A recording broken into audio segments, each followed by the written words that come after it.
Sio lazima kila Mungu anapotaka kukuinua akupitishie kwenye njia ambazo umeziamini kwenye akili zako. Kuna wakati Mungu atakupitisha kwenye mazingira, atakupitisha kwenye watu ambao akili zako haziwezi kukubali kabisa kwamba hapo ni Mungu anakupitisha.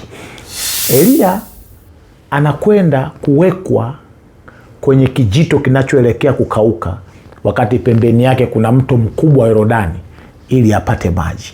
Mungu anamuhamisha kwenye nafasi nyingine ya pili ya maisha. Anamlisha kwa kupitia kunguru.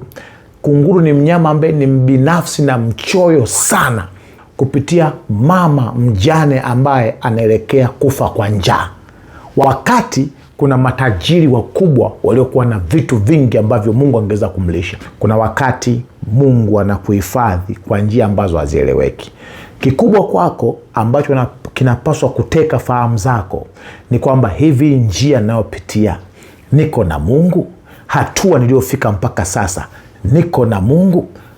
Mungu ana njia elfu za kukuokoa, ana njia elfu za kukuinua ambazo wewe huna idea, huna wazo hata moja namna ambavyo atakufanyia. Mwamini Mungu, mshikilie Mungu, mtegemee Mungu.